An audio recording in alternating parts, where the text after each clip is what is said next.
Hi అండి. నమస్తే. Welcome back to my channel. ఈరోజు వీడియోలో సేమియా కీర్ ఎలా చేయాలో చూపించబోతున్నాను. చిన్నపాటి ఫంక్షన్ అయినా, పండగలకైనా ఫాస్ట్‌గా ఏదైనా స్వీట్ చేయాలి అంటే మనకు మెయిన్‌గా గుర్తొచ్చేది సేమియా పాయసమే కదా! సేమియా పాయసం టేస్టీగా, డెలీషియస్‌గా పాయసం ఎంతసేపైనా చిక్కబడకుండా పర్ఫెక్ట్ మెజర్‌మెంట్స్‌తో ఈరోజు వీడియోలో చూపించబోతున్నాను. ఇంక లేట్ చేయకుండా వీడియోలోకెళ్ళి చూసేద్దాం. మన ఛానల్ ఎవరైనా ఫస్ట్ టైం చూస్తున్నట్లయితే please subscribe Soujanya Srinivas kitchen. పక్కనే ఉన్న బెల్ ఐకాన్ ఆన్ క్లిక్ చేయండి. వీడియో పెట్టగానే నోటిఫికేషన్ వస్తుంది. ముందుగా స్టవ్ ఆన్ చేసి ప్యాన్ పెట్టుకొని 1/2 లీటర్ వరకు ఫుల్ ఫ్యాట్ మిల్క్ని తీసుకోవాలి. అలాగే 1 కప్పు వరకు నీళ్ళని కూడా వేసుకోవాలి.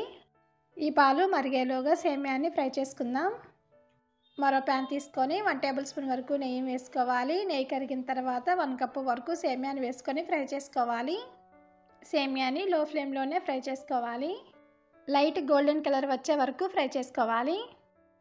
సేమియా సరిగ్గా ఫ్రై అవ్వకపోతే పాయసం జిగురు వస్తుందండి. అప్పుడు పాయసం చల్లారేసరికి చిక్కబట్టం అలా అవుతుంది. సేమియా ఇలా మంచి గోల్డెన్ కలర్ వచ్చాక స్టవ్ ఆఫ్ చేసుకోవాలి. ఈలోపు పాలు కూడా బాగా మరిగాయి. ఇలా 1-2 పొంగులు వచ్చిన తర్వాత రోస్ట్ చేసి పెట్టుకున్న సేమియాని పాలల్లో వేసుకొని బాగా మిక్స్ చేసుకోవాలి. ఇప్పుడు సేమియాని ఉడికేంత వరకు మంటని లో టు మీడియం ఫ్లేమ్లో పెట్టుకొని మధ్య మధ్యలో గరిటెతో తిప్పుతూ సేమియాని ఉడికించుకోవాలి.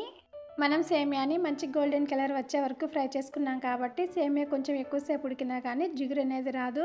పాయసం చల్లారినా కానీ చిక్కబడదు. సేమియా ఉడికితే సరిపోతుందండి. సేమియా ఉడికిన తర్వాత మనం ఏ కప్పుతో అయితే సేమియాని తీసుకుంటామో అదే కప్పుతో 1 కప్పు వరకు పంచదార వేసుకోవాలి. మీ స్వీట్కి తగినట్టుగా ఎక్కువ తక్కువ అడ్జస్ట్ చేసుకొని వేసుకోండి. పంచదార కరిగే వరకు మంటని మీడియం ఫ్లేమ్లో పెట్టుకొని పంచదార పూర్తిగా కరగనివ్వాలి. 2-3 నిమిషాల పాటు లో టు మీడియం ఫ్లేమ్లో ఉడికించుకోవాలి.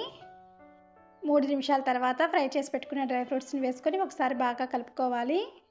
మీకు నచ్చిన ఏ డ్రై ఫ్రూట్స్ అయినా వేసుకోవచ్చు.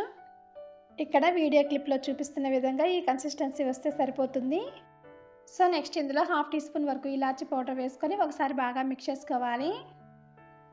ఫైనల్గా మరో కప్పు వరకు వేడి పాలు వేసుకోవాలి. ఈ పాలకు బదులు మీరు వేడి నీళ్ళైనా 1 కప్పు వరకు వేసుకోవచ్చు. ఇలా పాలు వేసుకోవడం వల్ల ఏంటంటే పాయసానికి మరింత టేస్ట్ యాడ్ అవుతుంది.